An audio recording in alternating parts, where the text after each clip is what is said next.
what other place could be even better than the here at Caesars?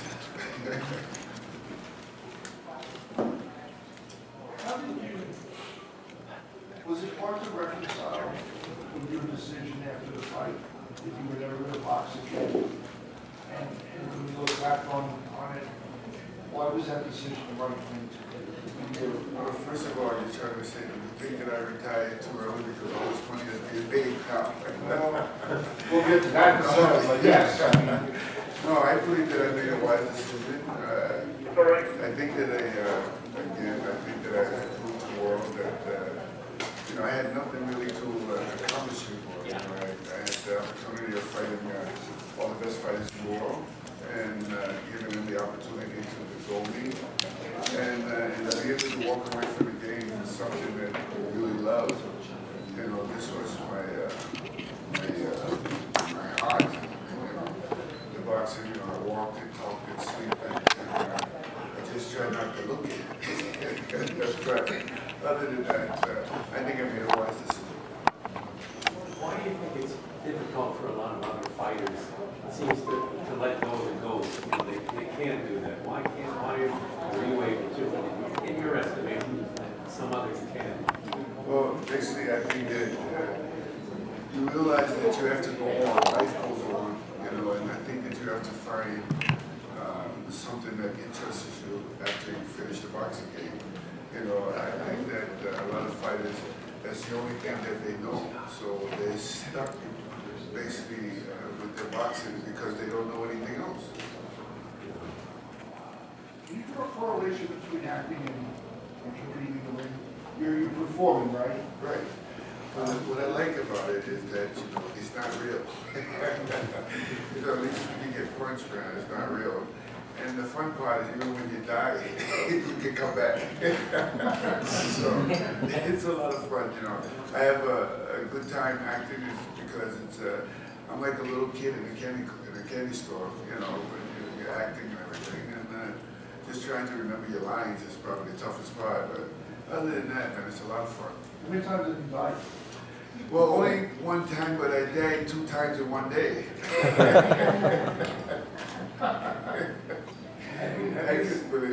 Have you studied acting? With some people, there's the derivative of the method and so forth. So many people teach. I think basically with that happened by me working with other, like the PSAs and doing the Pizza Hut and doing the Pepsi Colas and whatever like that. All that stuff that kind of led to me figuring that I wanted to become an actor. Well, my manager also told me too. He said, "I think you could be a damn good actor." I said, "Well, we hope so. This is better than getting parts, right?" Absolutely. Marvin, actually for me, when he's calling himself the best ever, do you think he's the best ever? It's a big statement. I think that really is too early to tell. I think when you talk like that, it's after basically when the fighter finishes their career, then you can determine whether or not they were great, good, or one of the best. That's how I feel. So it's too early to say. Today, who do you think is the best ever?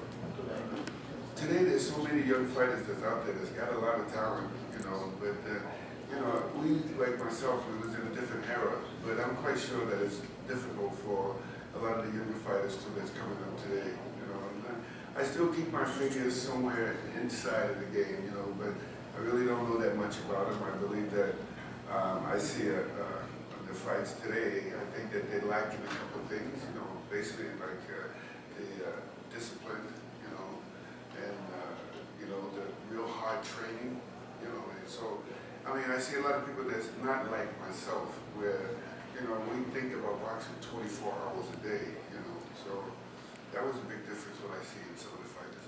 So when you see Manny Pacquiao go on Jimmy Kimmel's show the week before a huge fight, does that bother you? Because he's not as focused perhaps as you and Tommy Ray and the first real. Well, it's the same thing like what you're saying now too. Today, these fighters can pick who they want to fight. And before, we couldn't pick who we wanted to fight. They would just say, "You're fighting this guy," and that was it. You just had to get ready for that guy, You can't say, "I don't want to fight him." It was just that you had to fight him. And with me, on my story, it was that I had to fight all the #1 contenders. Every time I turn around, there's another #1. There's another #1. Or either they're going to strip you the title, or whatever. Always threats, you know. So it was a big thing. But it all worked out in the best for me in the long run, because each fight I felt as though that I was getting better and better and better. You know, and fighting tougher and tougher and tougher opponents. Can you think back, you know, sometimes it's hard because you're living it in the moment, but the era of the Four Kings and all those wars that you guys went through, can you kind of reflect back on those times and what comes to mind for you? Well, the Four Kings, I don't know about all that, but I just think that just fighting Tommy Hearns and Leonard and Duran or whatever, I'm glad that happened at the time of my era, so that when I retired, you know, you have something to look back on and that the fans remember.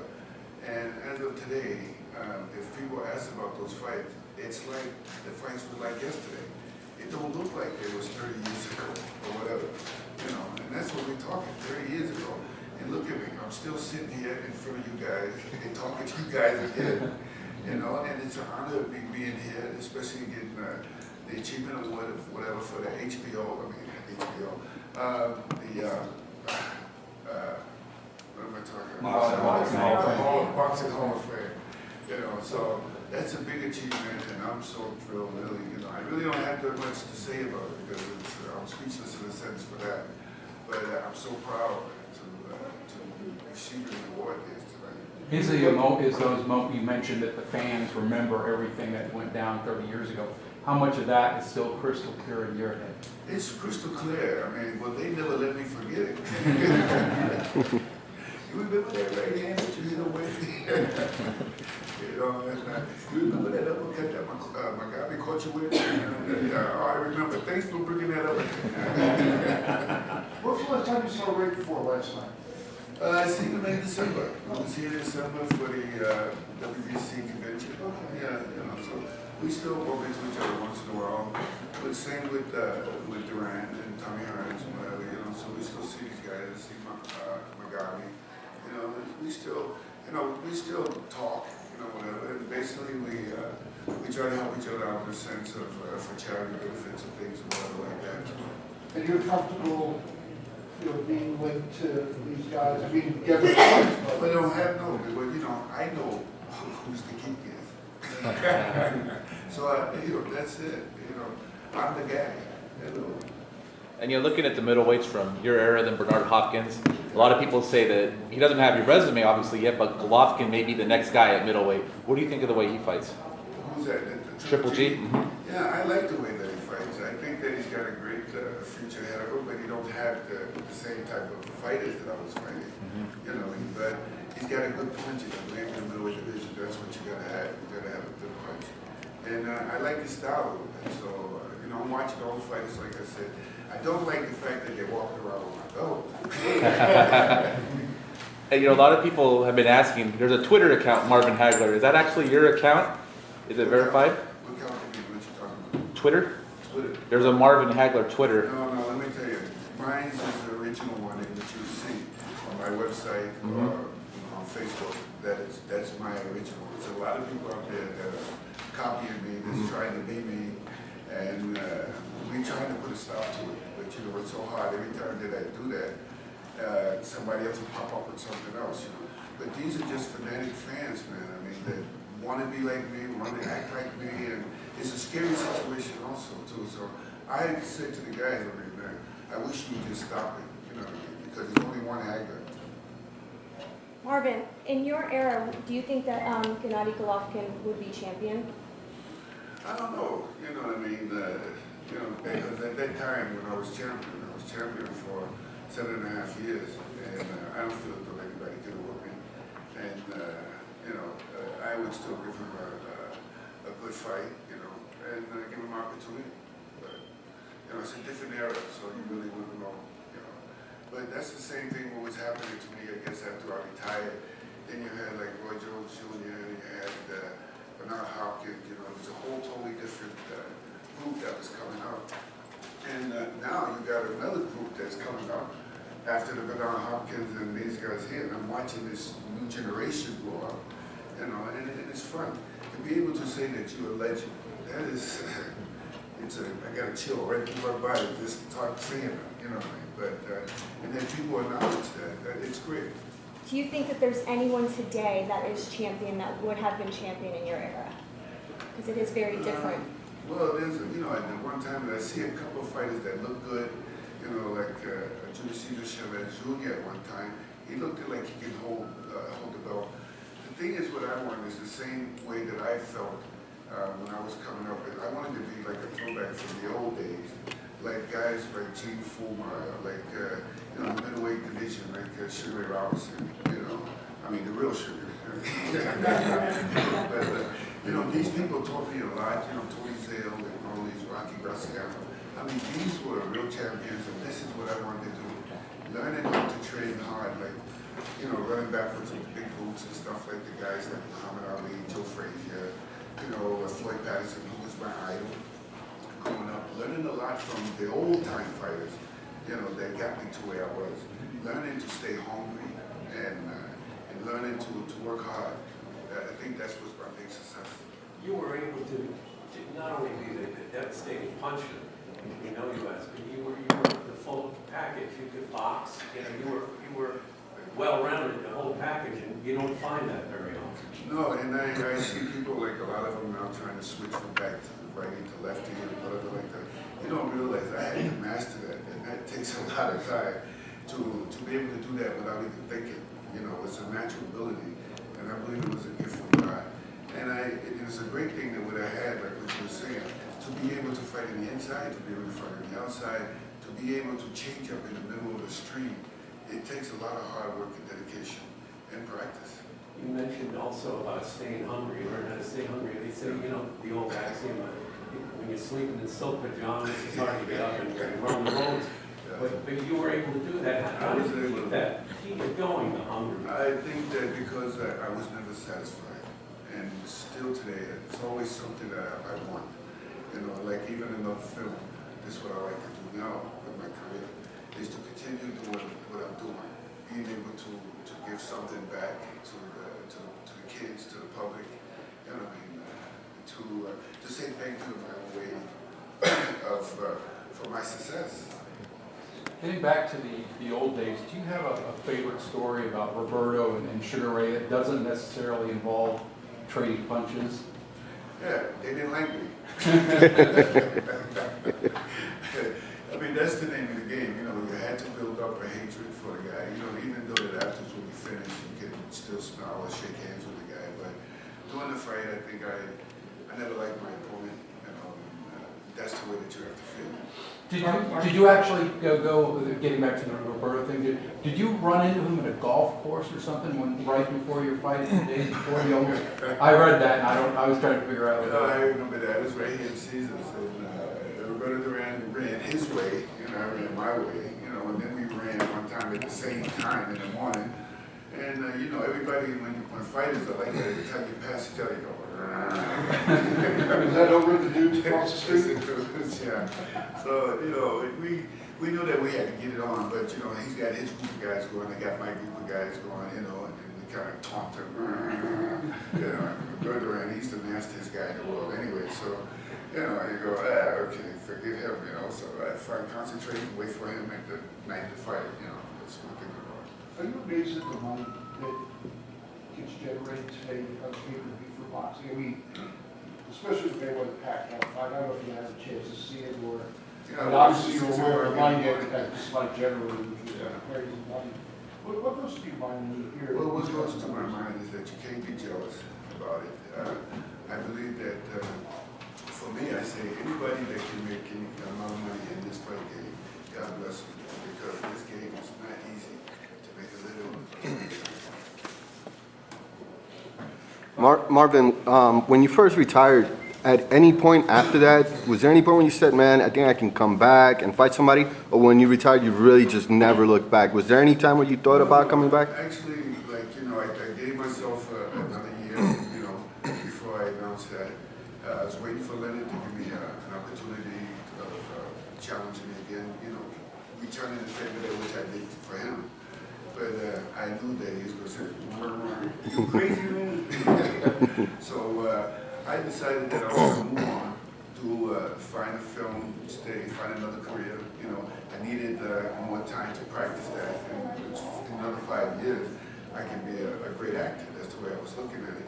And while you're still young, you know what I mean? So, you know, you still keep your body in shape and your mind in shape. And I was very fortunate, I think, to lead the game with all my senses and things together and to be able to go on something else and to learn something different. You know? So, no, I think it was really a sad day, I would say, when you have to say goodbye to something that you love.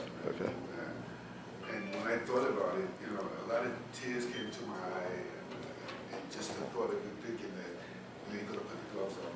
I mean, it's, Nowadays, I want to also ask you, nowadays, catch weights seem like they're a very popular thing. Right now, there's a fight that's about to be built up for a middleweight title, basically being fought as almost junior middleweights. What's your take on, you know, your middleweight title that you once had being fought at 155 and naturally defended? Do you see that as a thing that's just... That's what I left from it. They started this thing here with junior welterweights, junior super welterweights, super middleweights. I mean, what is this? I mean, you know, they put in one division because these guys don't know how to train hard, how to sacrifice, how to make the weight. You know, only for 2 pounds you move up another one. What's the difference in having 4 or 5 different belts when you're still getting the same pay? So it didn't make any sense to me. So, you know, but I was glad in the sense that I would like to see, I think, if before I die or whatever like that what we can do, wanting to bring back the boxing, is to be able to bring all the champions together, okay, and then let them fight off each other. And then I think that would bring back the morality and whatever in boxing. That what we need, because boxing now is slowing down, a little bit dying. You see the UFC now is almost taking over. And we got some great talent boxers, but these guys are also boxers too, but they got a different, everything is street fighting. You know, you do that before you start to learn how to fight. You know, so I like to see all the champions again, a box off. You remember like the old days. And I still like to see that the number 10 ranking fighter fight the number 9, the number 9, the 8, the number 8, the 7. I mean, this here would stop a lot of people from talking about getting hurt, serious hurt, whatever like that. Because now they fought their way up there, so they should be ready to take on the champion. You know, so this is what I like to see. This stuff here happen. I think that will bring back boxing. Miguel Cotto's Canelo Alvarez. Do you have any thoughts on that fight? They're supposed to be fighting for the WBC middleweight title in November. With, who's the other one? Canelo Alvarez, the Mexican, and Miguel Cotto, the Puerto Rican, who currently holds the title. Do you have any thoughts on that fight? It's funny too, you know, still the guy's got my belt. So I like Cotto a little bit, you know, I respect his boxing too. So it's interesting to see who wins that. You know, Cotto moved up from welterweight up to junior middleweight and then middleweight.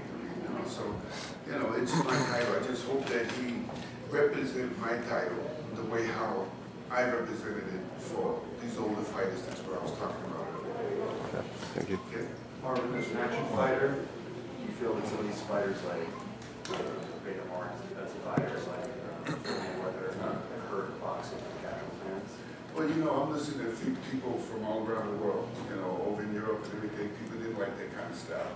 People with the money that was put out there for that kind of fight, I think people was expecting a head-on-head fight, you know what I mean, for that money that was there. You know, something, you get a short knockout or something. I mean, this guy come out, still both of them. No blood, no knockdown, no nothing.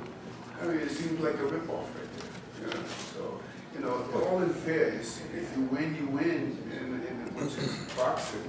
But, you know, if you can get out of the game, like when I fought Lineman, says too, when I got through, they told me I lost. And I didn't even have a scratch on me.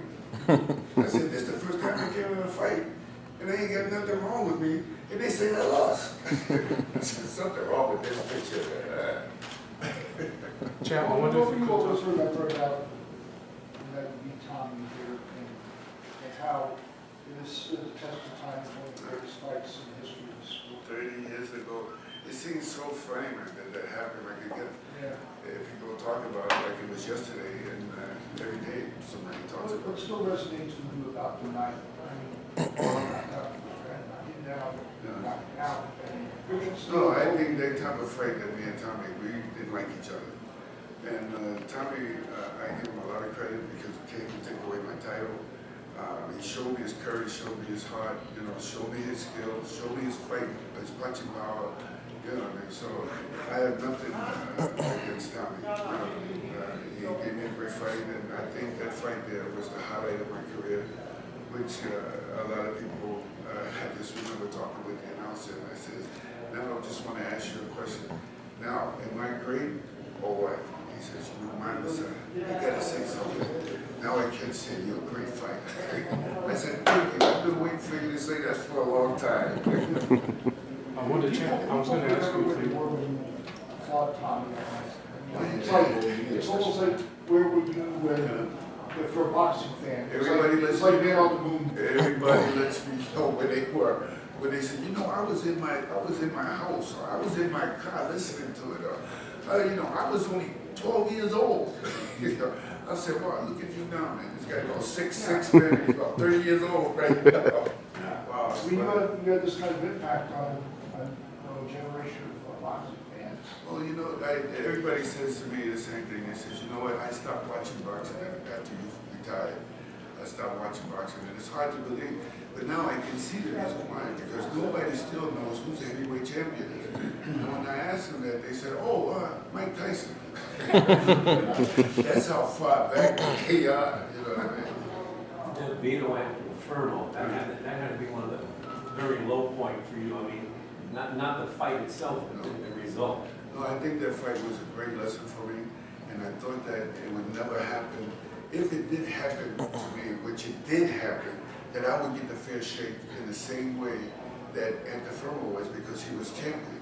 In order to beat the champion, you got to knock him down, knock him out, or beat him successfully, So if you don't do that, the champion is able to keep his belt. And that's the way it goes. And I still see in some of it happens like that. And some of it, I've been seeing people get ripped off. But it was a great lesson. Right here in season. So, and my last one with Leonard was right here too. Unbelievable. That's what I said, you had great fights here, Right? You ran fight first, Leonard, Well, you have to. I was just thinking, like what you're saying, years ago, before I came into the picture, there was guys like Muhammad Ali, Larry Holmes, and these people with the headline for Caesar's Palace and whatever like that. And for me to come in here and then people to recognize me, just see your name on a big billboard out front, that makes you shows you that you were Chad. It seems that you're grown in stature as a fighter as the years go on. I mean, people who knew the sport respected you, but it seems like you're in a special class now. I don't know. I think tonight is going to be very special. It's going to show me the class that I'm in right now when I receive this award tonight. So I'm going to be very humble and gracious and say thank you. Do you even ever was in the Nevada Boxing Hall of Fame? I didn't know, but you know what? I believe that this was overdue, long overdue. And needed that somebody that had the nerve to really put this together, because in Las Vegas all the great fights been coming here and everything. So I think that it's a right place to have the Boxing Hall of Fame. Marvin, do you think Alberto was the best choice for last Mayweather fight? If the answer is no, who you prefer For who? For Mayweather fight? you mean with Berto? Yeah. I think it could be an interesting fight, but right now everybody's talking about, because Floyd Mayweather needs another fight, one more fight, his 50th fight. But you got to realize too that this guy is not a heavyweight like a Marciano. If it was 50 fights in the heavyweight division, I believe that would be the story that would make history. I don't think because Mayweather wins this 50th fight or whatever, it's going to be the same as if he was a heavyweight. Chan, I was going to ask you, did you ever think back when you were fighting, 9 or 10 of your first pro fights back in I'm not sure if it's named after Rocky Marciano or not, but the gym in Brockton High School, and in your second year pro, fighting about 12, 13 times, fighting 3 times in a month, going down all them wars with, Bad Benny Briscoe and Blue Watch, some guys in the Blue, or not Blue Horizon in the Spectrum. Did you ever, was that something driving your mind that you wanted to get just this recognition to be here, well, in the Well, county store. that's probably the next thing that I think that should happen for me is probably having a statue out of my city of Brockton because it's the city of champions. That's and right. We have two champions that That's came right. out of there. And following under Rocky Marciano's shadow in the beginning by coming out of Brockton wasn't easy for me. Right. You know, plus the fact that he was white. The second is that he was a heavyweight. You know, here I was black. Plus I'm a middleweight. You know, and not trying to have the style of a Marciano. You know what I mean? Because Marciano was a banger, and you know he wasn't that tall, but you know he had a big heart and he worked hard. You know what I mean? So I did pick up a little bit of that sense in the beginning of my career that helped me to win those fights, like the Philadelphia fights and things like that. You know, so Yeah. great. 5 more minutes, guys. Okay. In 1980, you beat Elementary to get the WBC, WBA titles. Have you been back to the UK and looking back on that experience, seeing how everyone, there was a big riot after the fight. Right. Looking back on that, what were your thoughts? Well, my thought is because, now I go back and forth and I'm doing a lot of sports dinner shows and things like that in England. And I do speak about that once in a while, that the way I look at it is that it was only a handful of people that basically made the whole country look bad. And they've been very apologetic to me ever since, from them throwing bottles and everything. And it's so funny is that they said, "No, we wasn't throwing at you, we was throwing at Elementary."